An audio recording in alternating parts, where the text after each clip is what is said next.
드디어 운동 수행에 참여하는 사람들이 가지는 심리적인 문제들, 그런 내용들을 끝낸 겁니다. 이제부터는 스포츠 수행에 영향을 주는 사회 심리적 요인이라는 걸 공부해요. 사회 심리적 요인이라는 게 뭐냐면, 우리가 집단을 구성했을 때 그 집단에 적극적으로 열심히 참여하려고 하기도 하지만 가급적 나의 책임을 다른 사람에게 떠넘기고 나는 에너지를 아끼려고 하기도 하고요. 그 다음에 이제 그 리더십이라는 요인들이 있는 사람이 잘 이끌어가는 그런 집단이 있는 거 하면, 리더십이 잘못된 방향으로 작용을 해서, 그래서 이 집단에 모인 사람들의 불만이 막 쌓이고, 그래서 그 집단이 원래 수행하려고 했던 목표에 가보지도 못하고 와해되는 그런 경우도 있을 거 아니에요. 바로 그런 것들이 사회 심리적 요인이라는 거예요. 사회를 구성할 때 그 사회와 관련한 심리들이요. 지금까지 공부했던 건 개인적인 심리라면, 지금부터는 이제 사회 심리적 요인인데 여기가 어렵지가 않아요.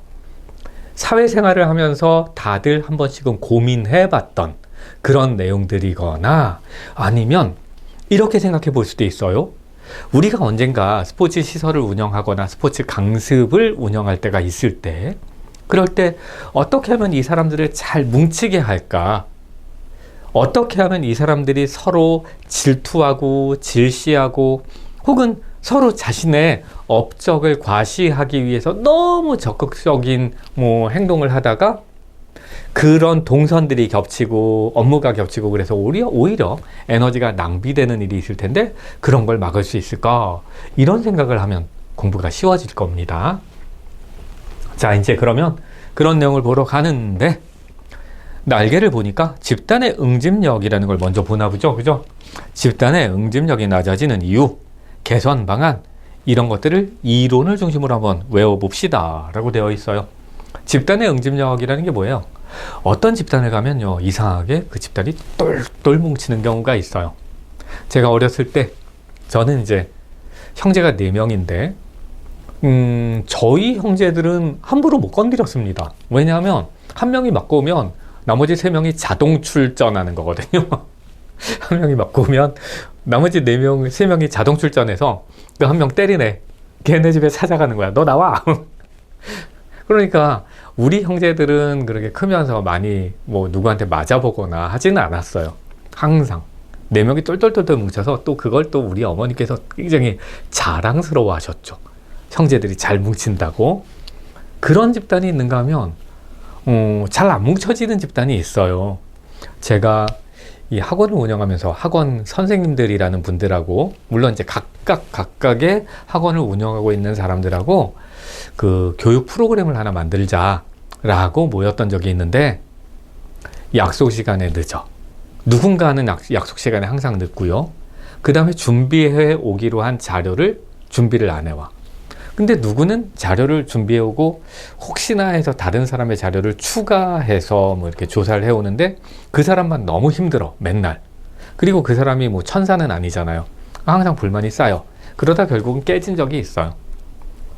그렇게 집단이 괜찮은 사람들이 모였는데도 불구하고 성과를 내지 못하고 깨지는 경우들도 있더라고요. 집단이 잘 안 뭉치는 거야. 바로 그런 문제를 집단의 응집력이라고 하는데, 이제 그걸 보러 가겠습니다. 최고의 선수로 구성된 팀이라고 생각을 해봐요. 그런데 토트넘이라고 생각을 해보죠. 지금의 선수들의 능력을 더한 기대값보다는 낮은 결과가 나오는 현상이 종종 있습니다. 지금 같은 경우에 누구예요? 그 손흥민 선수하고 자꾸 동선 겹친다는 그 사람, 그 친구. 그런 경우들이 있어요. 그러니까 최대의 성과를 내지 못해요. 지난 시즌에 손흥민이 득점왕인데 지금 득점이 되게 저조하잖아요. 패스를 받지 못하고 지난 시즌에 뛰던 그 동선을 이용하지 못하게 되고 자꾸 누구랑 겹치고 좀 그러고 있죠. 자, 그런 경우는 여러 가지인데, 그렇게 이제 팀의 능력이 저하되는 경우는 응집력이 100% 발휘되지 않는 경우고, 그 집단이 가진 생산성에 비해서 실제 생산성이 낮아지는 거, 그래서 생산성의 손실이라고도 봐요. 집단의 응집력이 낮아지는 걸 생산성의 손실. 이 원인을 찾아보자. 그래서 그걸 제거하면 집단의 응집력이 높아질 것이다 라는 겁니다. 결국은 집단적으로 뭔가를 하려 할 때 그 집단 구성원들이 낼 수 있는 능력의 합, 적어도 그 한 만큼은 능력이 발휘되도록 유도해보자 라는 게 이 개념입니다. 그러면 집단의 응집력의 유형부터 한번 볼게요. 용어 정리예요. 용어 정리. 집단의 응집력은 두 가지로 보통 봐요. 하나는 사회적 응집력, 또 하나는 과제 응집력이에요. 제가 예전에 근무했던, 그러니까 학원 강사로서 초기에 근무했던 학원에서는 우열반을 나눴었습니다. 지금도 우열반을 나누지만 그때 열반은 진짜 열반이었어요. 공부 정말 안 하는 애들, 공부 진짜 안 하고 놀기 좋아하는 애들, 그래서 엄마한테 강제로 등 떠밀려 온 아이들, 그런 아이들로 구성이 되어 있어요. 그래서 이제 그걸 열반이라고 불러야 되는데 다른 이름을 부르죠. 뭐 뻐꾸기 뭐 이런 식으로 이름을 붙이잖아요.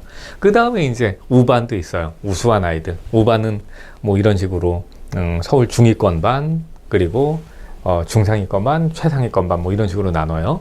무슨 서울대반, 무슨 반. 수업을 할 땐 어디가 어렵냐면, 어디가 힘드냐면 이 열반 아이들을 가르칠 때가 진짜 어려워요. 수업을 할 땐 막 설명을 자세히 하고 또 하고 사례를 들고, 그래도 얘들이 못 알아듣는 건지 안 알아듣는 건지, 그래서 거긴 설명을 너무 많이 해야 돼. 우반으로 갈수록 가르치기가 훨씬 더 쉬워요. 가르치기가 내가 잘 알고만 있다면. 왜냐하면 구구절절히 설명 안 해도 되고 핵심만 짚어주면 돼요. 그러면 이제 이 공부는 이들이 알아서 하고, 그리고 질문을 하고 질문에 답만 해주면 되거든요. 개별적으로 해결만 해주면 돼요. 그러니까 이쪽이 힘이 덜 들어. 근데 재미는요, 이쪽이 훨씬 더 재밌어요. 열반 애들하고 수업하니까 훨씬 더 재밌어요. 얘네는 틈만 나면 까르르 거리거든. 근데 우반으로 가면 그런 게 없어요. 얘네는 까르르 거릴 시간을 아까워하거든요. 이거 공부를 하는 데만 집중하길 원하는데 얘네는 까르르 거리는 것을 원해요. 그러니까 이놈들은 자습을 시키면 안 되는 거야. 얘네는요, 우반 애들은 자습을 시키면 좋아요. 자습시키고 저는 이제 한 군데 앉아 있어서 니들이 궁금한 걸 이쪽으로 가지고 와 라고 요구를 해도 되는데, 얘네는 열반 애들은 그러잖아요. 그러면 가방만 입고 애들이 사라져요. 어디 갔다 오냐면 떡볶이 먹으러 갔다 와요. 아이스크림 먹으러 갔다 오고. 한꺼번에 와, 진짜 어떻게 그렇게 귀신같이 그 많은 놈들이 일사불란하게 움직이는지 몰라요. 응? 발자국 소리도 안 내고 쓱 나갔다 와요. 그때는. 그럼 또 한바탕 하는 거죠. 이 미친놈들아 막. 자, 지금 이제 어떤 설명을 드린 거냐면, 과제가 있어요. 우리가 해야 되는 과제가. 그 아이들은 공부라는 과제가 있는데, 그 과제, 공부라는 과제를 열심히 하느라고 똘똘 뭉치는 놈들이 있는가 하면 놀려고 똘똘 뭉치는 놈들도 있더라고요. 그죠? 그걸 바로 사회적 응집력이다, 과제 응집력이다 라고 말을 합니다. 사회적 응집력이라는 개념이 뭐냐? 구성원들 사이에 친화의 정도예요. 되게 친해. 진짜 일사불란하게 놀러 다니고요. 얘네는 주말에 모여서 축구하고 막 그래요. 근데 공부 잘하는, 공부를 목적으로 모이는 애들, 얘네는 사회적 응집력은 높지 않아요. 왜냐하면 서로를 경쟁 상대로 여기거든요. 그래서 자기가 찾아낸 좋은 문제집 같은 거 그때 뭐 공유 안 하고, 요즘은 문제집들이 이제 널리 정보가 노출되어 있잖아요. 그땐 그러지 않았거든요. 그래서 좋은 문제집이나 좋은 학원이나 뭐 이런 거 있으면 자기만 알려고 그러고, 그런 경우가 있어요. 그러니까 공부 잘하는 애들은 사회적 응집력은 약한 대신에 이런 거요. 공부 잘해야 돼. 뭐 여기는 똘똘 뭉쳐요. 뭐 예를 들어 이번에 니들이 평균 점수 몇 점을 받으면 뭘 해줄게. 그러면 그 평균 점수를 맞추려고 공부를 되게 열심히 하기도 하고 뭐 그럽니다. 팀에도 그러죠. 스포츠 팀에도 그죠. 선수들 사이가 너무너무 좋은데, 팀의 분위기 너무 좋은데 성적이 안 나오는 팀이 있고, 그리고 선수들 관계는 별로 좋지 않은데 성적이 잘 나오는 팀도 있을 거예요. 그럴 때 사회적 응집력이 높다 혹은 과제 응집력이 높다 라고 말합니다. 어떤 응집력이 더 좋은가? 그건 지금은 의미가 없어요. 중요하지 않아요. 응집력의 종류가 두 개가 있다 정도만 아시면 됩니다. 그 다음에 이제 길이라는 사람이 있어요. 길. 이 사람의 응집력에 영향을 주는 요인이에요. 응집력의 선행 요인. 자, 우리가 팀을 이끈다 칩시다. 그랬을 때 우리가 그 팀을 잘 이끌어야 되는데 어떻게 하면 똘똘 뭉칠까? 어떻게 하면? 말로 설득하는 거로는 안 돼요. 뭔가 환경을 만들어줘야 돼. 그럴 때 이제 영향을 줄 수 있는 요인을 생각을 해보면 환경 요인이라는 거예요. 뭐 팀의 분위기라든가 아니면 시설이라든가 뭐 이런 것들 있잖아요. 그런 환경 요인이 분명히 영향을 줄 거예요. 제가 저번에도 말씀을 드렸는데요. 다른 영상에서 복싱을 처음 배우러 갔는데 유명한 복싱장이었단 말이에요. 그 이름이, 간판이 유명한 선수의 이름이 붙어 있었단 말이에요. 덩 문 열고 들어갔는데 어떤 아주머니 하나가 김치찌개를 시켜서 거기서 막 이렇게 드시고 계신 거예요. 아마 그 이름을 걸었던 그분은 딴 데 다니시는 거고 여기를 관리 안 하시는 거고 그분의 부인이 관리를 한 것 같아요. 난 복싱을 배우러 갔는데 그 부인을 만나러 간 게 아니라 아주머니를 뵈러 간 게 아니라 근데 갔는데 땀 냄새 나지 막. 그러니까 그 눈으로 봐도 이 사람들, 운동하고 있는 사람들이 서로 막 관계가 굉장히 긴밀하고 이래 보이지는 않았어요. 그래서 바로 문 닫고 나온 거죠. 그런 환경들 되게 중요할 것 같아요. 그죠? 그 다음에 이제 개인의 요인. 원래 친화성이 굉장히 높은 사람들이 있고 저처럼 내향적이고 내성적인 사람이 있어요. 사람 사귀는 거 좀 그렇게 쉬워하지 않는. 이런 사람들, 저 같은 사람들이 모이면 팀의 친화력이라는 거, 응집력이라는 게 그렇게 높지는 않을 거예요. 다행히 저는 이제 친구들이 워낙 괜찮아서 때 되면 전화해주고 오늘 뭐해? 나와! 뭐 이래주고 그리고 나가면 이제 재밌게 해주고 그러니까 거기 앉아서 같이 놀고 이러는 거죠. 저 같은 사람들만 있다고 생각해보세요. 얼마나 끔찍한가. 저희 집안이 그래요. 집에 가면 절간 같습니다. 절간. 서로 얘기를 잘 안 해요. 필요한 얘기 아니면 잘 안 해요. 오늘 무슨 일이 있어서 막 저희 아들은 그러는 거였는데 그러면 이렇게 들어주는 거예요. 들어주고 막 하는데 걔가 말을 딱 안 하면 아무도 말을 안 하는. 그나마 이제 요즘은 좀 나은 게 고양이 2마리가 있으니까 걔네들이 이제 화제거리가 되어주고 있는 거죠. 이런 사람들은 잘 안 뭉쳐요. 팀을 구성했을 땐 가족이기 때문에 뭉쳐 있는 거지. 자, 개인적 요인. 친화성이 좋은 사람들이 모였을 때 응집력이 높을 거예요. 그리고 팀 요인. 그 팀이 가지고 있는 여러 가지 요인들이 있어요.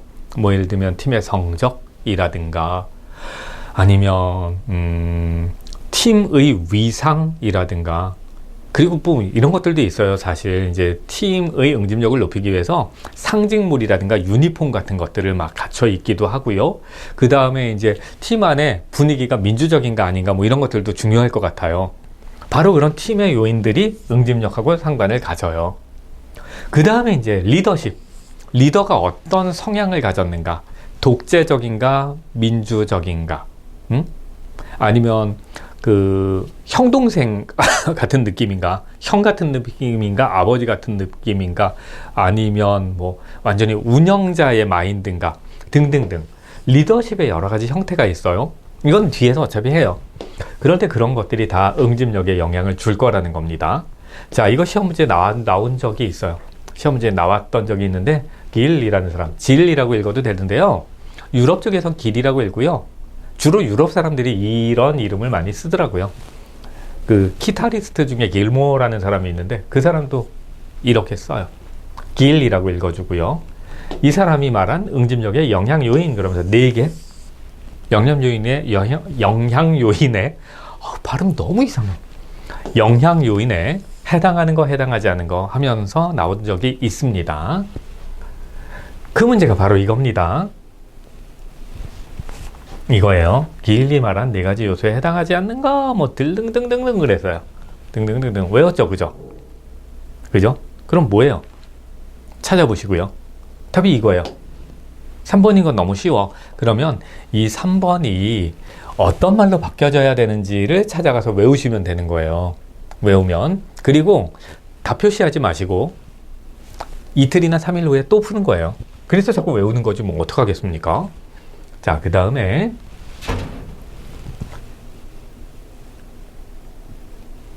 그 다음에 이제 응집력이 높아지면 어떨까요? 응집력을 따진다는 거, 응집력이 운동 수행에 영향을 주기 때문에, 과제의 완성에 영향을 주기 때문이겠죠. 그러면 응집력이 높은 게 좋을까요? 낮은 게 좋을까요? 당연히 높은 게 좋겠지. 그러면 응집력이 높아지면 어떻게 될 것인가? 의 문제입니다. 응집력이 높아지잖아요. 사람들이 똘똘 뭉치면 그 똘똘 뭉쳐 있는 상태에 대한 애착이 강화돼요. 똘똘 뭉치는 거 좋아해요, 사람들이. 저 같은 경우에도 제가 결국은 선택했던 복싱장은, 복싱체육관은 이 사회적 응집력도 높았고요, 과제 응집력도 높았어요.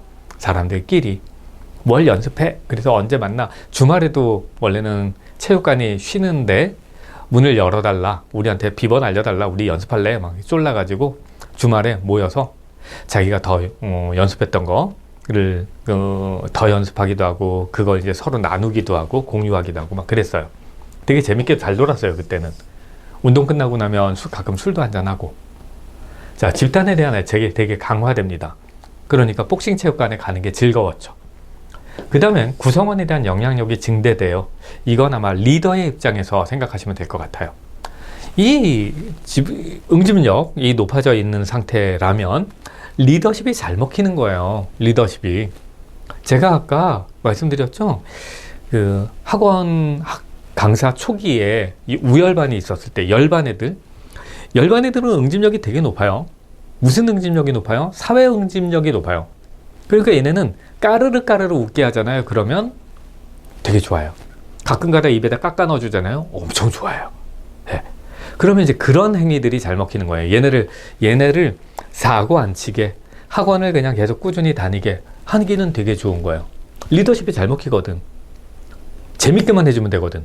근데 이번엔 과제 응집력이 높은 애들, 얘네들은요, 역시 마찬가지로 과제 응집력이 높아 있는 상태에서는요, 리더십이 또 다른 방식으로 잘 먹혀요. 작은 성공의 경험들, 그래서 이제 어느 정도 성과를 거뒀을 때 보상을 주거나 뭐 이런 것들이 쉽게 먹힙니다. 그래서 구성원에 대한 리더의 영향력이 증대된다라는 거예요. 그리고 구성원의 참여가 증대된다. 이건 뭐 집단에 대한 애착이 강화된다라는 것하고 동일하죠. 열심히들 참여합니다. 열심히. 그리고 구성원이 그 집단에 속해 있는 것에 대해서 자부심을 굉장히 크게 가지죠. 네. 이게 응집력이에요, 이게. 연대와 고대가 1년에 한 번씩 무슨 스포츠를 가지고 경기들을 하죠. 그죠? 연고전이라는 걸 하죠. 그때의 상황을 보면 진짜 집단에 대한 애착 어마어마한 거고, 그리고 각각 자신들의 같은 집단에 속한 구성원에 대한 영향력이 굉장히 높아요. 서로 간에. 그죠? 그리고 구성원들이 그 연대, 고대, 연고전 할 때 보면 연고전이야, 고연전이야 이러면서 막 둘이 싸우고 막 말싸움하고 그러면서도 응원을 같이 다니고. 그죠? 완전히 축제잖아요, 그게. 그 다음에 이제 구성원이 각자 자부심을 가지죠. 난 독수리야, 나는 뭐 호랑이야, 막 이래가면서 서로 그러고 있죠. 응집력이 그렇게 높아지는 거예요. 응집력이 좋으면. 자, 그 다음엔, 그러면, 집단의 응집력의 효과예요. 이거는 제가 설명할 필요도 없어요. 응집력의 효과인데, 응집력이 높아지면 어떤 효과가 생기는가? 우선 팀의 정체성이라는 게 높아져요. 팀의 정체성이 발달한다고 합니다. 그 다음에 이제 다른 팀과 차별성이 생겨요. 잠깐만, 이게 좀 제목이 잘못된 것 같아요. 그죠? 네, 이거는 응집력의 효과가 아니라 응집력의 향상 방법이라고 하는 것이 맞겠어요. 죄송해요. 여기가 좀 잘못됐네요. 향상 방법이에요. 어떻게 하면 응집력을 높일까의 문제인데, 팀의 정체성을 발전시키는 거예요. 우리 팀은 어때? 그래서 뭐 여러 가지 방법을 씁니다. 상징물을 만들기도 하고, 연대, 독수리, 고대, 호랑이 뭐 이런 상징물을 만들기도 하고요. 그 다음에 이제 유니폼을 맞춰 입기도 해요. 학생들 대학 가면 과복이든 아니면 학교 옷이든 이런 것을 주거든요. 그거 입고 돌아다니는 거예요. 왜? 그러면서 응집력을 향상시키는 거지. 그 다음에 다른 집단과의 차별성을 만드는 거예요. 그걸 통해서. 이 두 개는 결국 같은 문제죠. 그리고 이제 팀 응집력이 항상 높은 건 아니에요. 팀 응집력이 깨지는 상황을 뒤에서 보게 될 텐데 그걸 사회적 태만이라고 합니다. 학생들은 그걸 뭐라고 말하냐면 조별 과제를 할 때 어떤 놈은 버스 운전하고 나머지는 버스에 그냥 공짜로 올라타려고 한다. 버스 탄다. 뭐 이런 식으로 표현해요.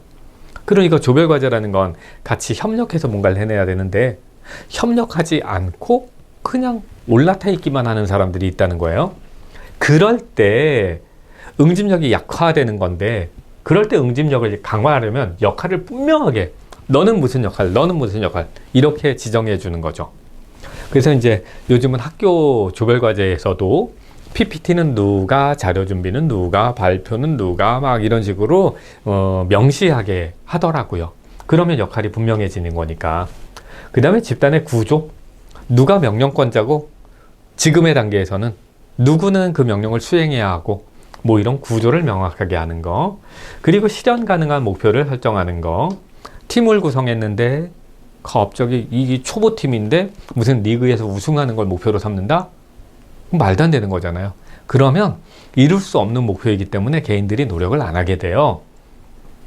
그러면 이제 개인들이 노력을 안 하면 당연히 응집력이 약해지겠죠. 그 다음에 원활한 의사소통이 이루어지도록 하자. 민주적인 상황을 만드는 게 가장 좋다는 거예요. 불만이 있으면 불만을 얘기하고 발전적인 의견이 있으면 그걸 수용할 수 있는 그런 구조를 만들자. 그리고 팀 전체의 동기를 높이자. 동기란 얘기는 했었죠. 그죠? 자, 어쨌든 이런 것들이 응집력을 향상시킬 수 있는 방법입니다. 그 다음엔 날개에 뭐가 있는 것 같더라고요. 자, 향상 방안 지금은 봤고요. 앞에서 집단의 응집력에 대한 주요한 정의들이 있어요. 그건 한 번씩만 읽어보시면 돼요. 집단의 응집력을 여러 사람들이 다른 방식으로 말했네요. 그죠? 뭐 예를 들면 집단 구성의 개인의 집단 구성을 한 개인에 작용하는 심리적인 힘이다. 아니면 집단의 구조 원리에 의거해서 개인이 집단에 남아 있으려는 총체적인 힘이다. 아니면 집단이 개인을 남아있게 만드는 매력의 정도다. 뭐 이런 식으로 얘기가 있네요. 그리고 팀빌딩이라고 하는데 팀빌딩은 집단을 만들어가는 과정을 말합니다. 자, 여기까지가 일단 이제 응집력이란 무엇인가, 응집력은 어떻게 높일까의 문제였고, 이제부터는 응집력이 낮아지는 경우에요. 집단이 언제나 똘똘 잘 뭉치는 건 아니에요. 저는 개인적인 성향이 강한 사람이라 집단에 들어가야 될 때가 있긴 하지만 그런데 그 집단에서 금방 튀어나오는 경향도 되게 강해요. 조금만 이상하면 전 나와요. 안 해요. 예전에 이제 체육관 같은 데서 다른 운동을 할 때가 있었죠. 제가 재밌게 했던 운동은 스쿼시하고 복싱이에요. 제가 헬스클럽 되게 재미없어요. 응집력 자체가 없잖아요. 체육관이, 그 헬스클럽이란 체육관이.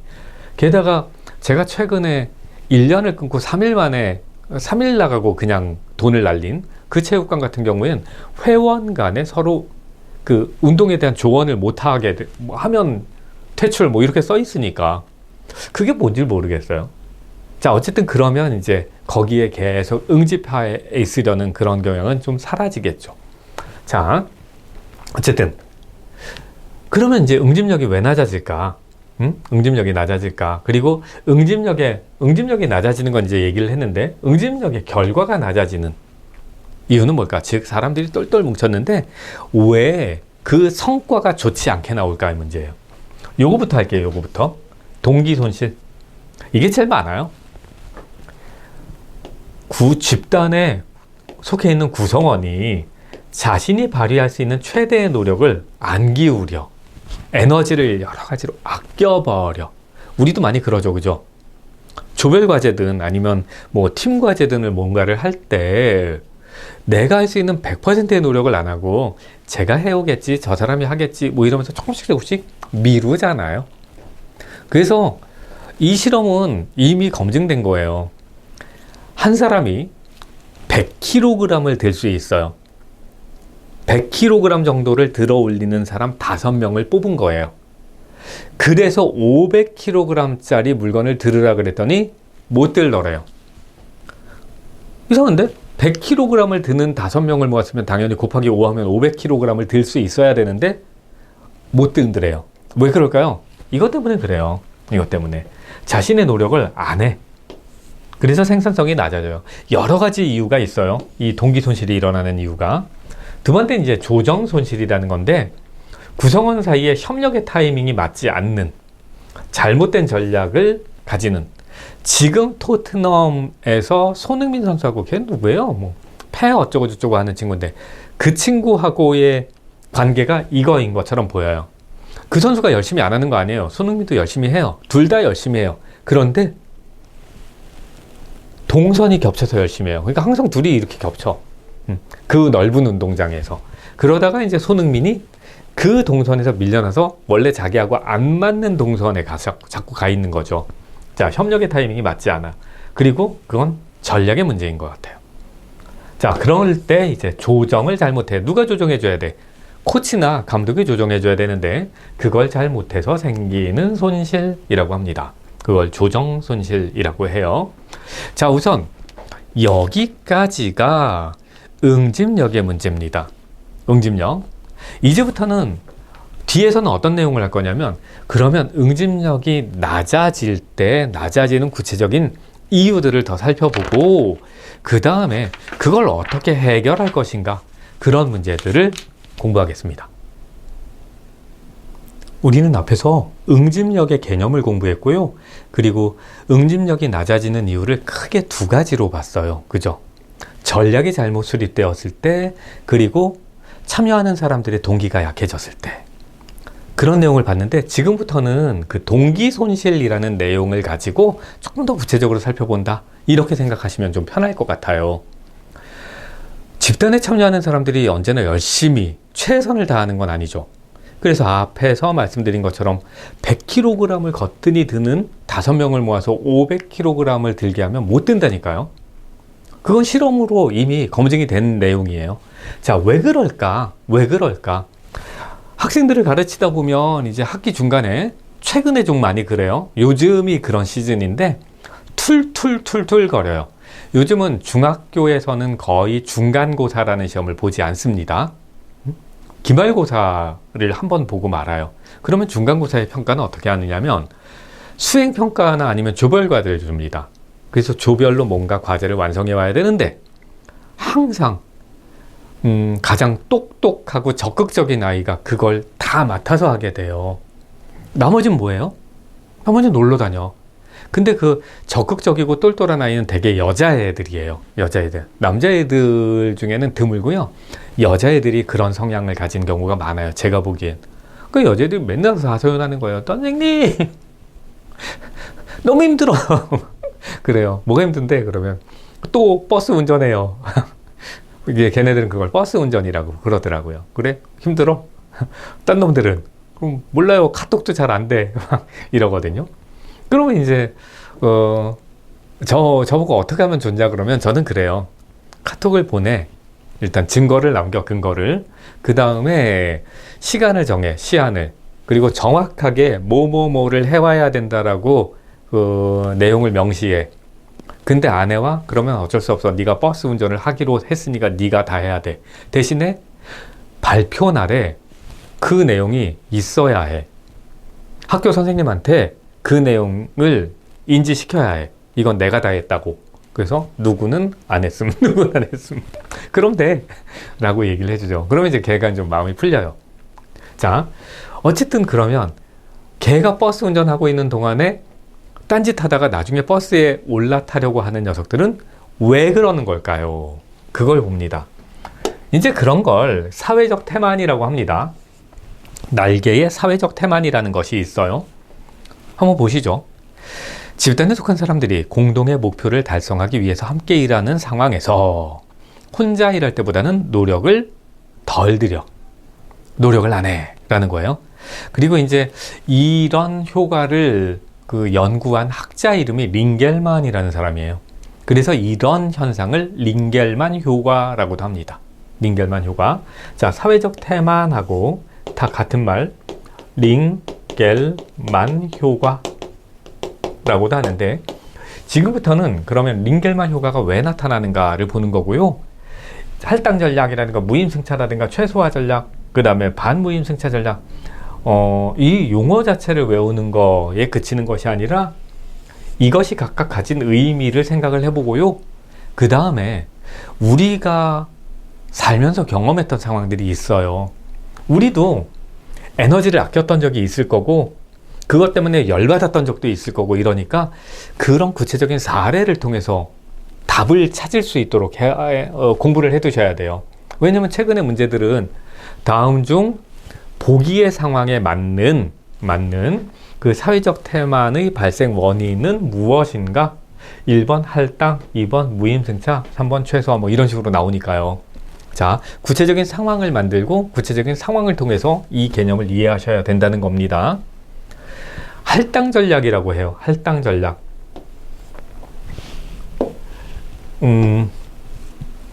이 학생들이 지금 조별 과제 할 때 많이 써먹는 전략이기도 해요. 이 녀석들은 학교에서 그 시험을 보는 거잖아요. 점수를 주는 거지 않습니까? 그러면 결국은 시험을 본다는 건 순위를 만드는 거고, 그 중에 상위에 속했을 때 더 좋은 학교에 진학을 하는데 유리하지 않습니까? 그러면 조별과제가 가지고 있는, 조별과제에 배당되어 있는 점수하고 자기가 지필고사를 봐서 얻을 수 있는 그 점수에 할당되어 있는, 배당되어 있는 점수하고를 비교하는 거예요, 이 녀석들이. 근데 사실 조별과제는 수행평가기 때문에 수행평가 중에 하나죠. 수행평가를 여러 개를 주는데 그 중에 하나예요. 그럼 보통 요즘은 수행평가가 60이고 지필고사가 40이에요. 생각보다 지필고사의 비중이 낮죠, 그죠? 이 깜짝 놀라신단 말이에요. 이것도 이제 그 학부모들이 잘 모르는 내용인데, 애들이 수행평가를 하러 다니면 공부 안 하고 뭐해, 뭐 이러는 부모님들이 계셔요. 학교의 제도를 잘 모르고 현행 교과 과정을 잘 모르는 거예요. 수행평가 60에 지필고사 40%밖에 안 돼요, 어떤 학교들은. 그럼 수행을 잘해야 되겠네? 그죠? 지필고사는 당연히 잘해야 되는 거고, 그럼 수행의 한 부분이 조별과제란 말이에요. 그리고 나머지는 이제 개별과제란 말이죠.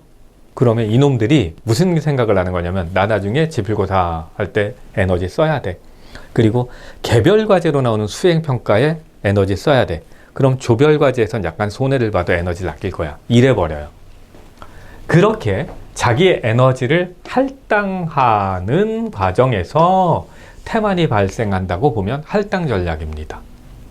무슨 말씀인지 알겠죠? 요건. 두 번째, 이제 무임승차라는 게 있어요. 무임승차. 버스 타는 거지, 말 그대로. 자신의 노력은 줄여버리고 다른 사람의 노력에 편승해서 이름만 얹으려고 할 때, 그럴 때 이제 무임승차라고 해요. 그걸. 할당하고는 좀 다르죠. 이건 노력을 아예 안 해.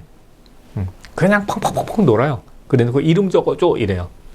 그 다음에 이제 최소화 전략. 목표 달성을 위한 에너지의 사용을 최소화하려고 한다. 그럼 최소화예요. 요거랑 약간 헷갈릴 수 있는데, 이거는 에너지를 배분한다. 이거는 에너지를 안 쓴다. 아낀다. 그 다음에 이제 반무임이에요. 이게 제일 겁나는 상황이에요. 제가 가르치는 아이들은 공부를 좀 하는 아이들이거든요. 그래서 중학생들 같은 경우에는 자사고나 외고를 가려고 하는 아이들, 그 다음에 이제 고등학생들 같은 경우에는 좀 괜찮은 학교에 진학하려는 아이들이에요. 그런데 그런 아이들이 수행평가를 해야 되는데, 얘가 버스 운전을 하다 말고 열이 받아버리는 거예요. 나도 안 해! 이래 버리는 경우가 있어요. 나도 안 해! 그러면 그런 것들은 다른 친구들이 무임승차하니까 그것에 반발해서, 반무임해서 나도 안 해! 이러는 거예요. 그래서 자기도 노력을 안 하고 대충 해서 과제를 내려고 해요. 그러면 결과적으로 어떻게 되냐면, 저는 얘를 학생부, 생기부라고 하죠. 생기부를 가득 채워서 긍정적인 어떤 평가들로 채워서 얘를 상급 학교에 진학시켜야 되는데, 얘가 그걸 포기해서 거기에 수행평가를 열심히 안 했습니다, 막 이런 문장이 써져 버린단 말이죠. 제가 제일 겁나하는 그런 상황이 바로 이 반무임승차 전략이에요. 그래서 그런 아이들 불러다가 얘기를 해준다니까요. 절대 화내지 마. 화내지 마. 걸을 거 걸러. 대신에 이 상황을 최선을 다해서 하고 네가 최선을 다했다는 걸 선생님한테 알려. 라고 얘기를 해주죠. 자, 어쨌든 이렇게 4가지 정도의 전략들 때문에 사회적 태만이 발생한다더라 라는 겁니다. 자, 그 다음엔 뭐야? 문제? 네. 잔잔잔. 이런 문제가 나온 적이 있습니다. 그죠? 원인이 아닌 거예요. 네. 말도 안 되는 게 하나 있네요. 다른 단원에서 공부했던 게 하나가 있네요. 그냥 넘어갈래요? 내일 푸세요, 내일. 제가 설명할 필요가 없는 문제라 그냥 넘어갑니다. 자, 이번에는 사회적 태만을 극복하는 방법이에요. 우리가 나중에 어떤 팀을 지도할 때가 있을 거 아닙니까? 그죠? 저 같은 경우에는 학교에서 수업을 하는 건 아니고 나중에 이제 학교에서 수업을 하고 싶어서 할 기회가 생길까봐 저는 이제 초중고에서는 수업이 안 될 것 같고 대학에서 수업을 하게 될 것 같아요. 하게 되면. 그래서 이제 그것 때문에 지금 공부하고 세미나 다니고 막 이러고 있는 건데, 어쨌든 제가 뭔가 수업을 운영하거나 그래서 이제 조별 과제를 제시하거나 뭐 이래야 될 때도 있고, 여러분들 같은 경우에는 팀을 운영할 때도 있고 이럴 텐데, 그때 사회적 태만이 발생해서 어쩔 거예요? 어떻게 하지? 개인의 노력이 드러날 수 있는 방법을 만들어주면 돼요. 제가 그랬잖아요. 조별 과제 때문에 버스 운전하는 애한테 PPT 누가 만들었는지 이름을 써버려. 네가 그래서 제출해. 그 버스 탄 놈들 이름 하나도 없을 거 아니야. 다 네 이름만 있을 거 아니야. 그죠? 그렇게 하면 되는데 그걸 지도자가 해줘야죠. 지도자가 너는 PPT 만들고 너는 뭐하고 너는 뭐하고 너는 뭐해. 그래서 이제 그 이름들이 거기 있어야 돼. 그렇게 제출해 라고 해주면 되죠. 팀이라면 지금 이제 토트넘의 문제는 동선이 자꾸 겹치는 거잖아요. 그러면 너는 윙어고 너는 풀백이잖아. 그러면 너는 어디까지만 관여해야지, 볼에. 응? 진영에서 어디까지만 관여해야지. 네가 왜 자꾸 골대 앞에까지 가니? 뭐 이런 것들을 정해주는 거죠. 그러면 될 것 같아요. 그 다음에 이제 사회적 태만의 허용 상황을 얘기하는 거예요. 미리 정해주는 거죠. 범위를. 사회적 태만이 안 일어날 수는 없어요. 사람인데. 그죠? 우리가 사람인데 어떻게 태만을 안 할 수가 있어요. 어느 정도는 태만을 하는 거지. 그랬을 때 사회적 태만을 허용할 수 있는 상황, 예를 들면 출석의 몇 프로라든가, 아니면 뭐 원래 과제를 수행하기로 과제에서 뭐 자료를 뽑아오기로 했다면 그 과제를 어느 정도까지는 반드시 내야 된다거나 이런 것을 정해주는 거죠. 그 다음에 이제 개인의 공헌을 강조해 주는 거예요. 맡은 역할을 자꾸 생각하고 주지시키고 해주면 돼요. 응? 너는 뭐 해야 되는 사람이야. 이 팀에서 너는 뭐 해야 되는 거야. 너는 이 팀에서 스트라이커야. 응? 스트라이커야. 너는 미드필더야. 그럼 뭐 해야 돼? 자꾸 가르쳐 주는 거예요. 그 다음에 이제 그래도 안 되면 선수와 얘기하는 거죠. 대화를 하는 거지. 그래서 왜 태만하니? 아니면 너 팀의 불만 뭐야? 라는 얘기를 해주면서 사회적 태만을 해소하면 될 것 같다는 겁니다. 여긴 너무 쉬우니까 그냥 2번만 읽으시면 될 것 같습니다.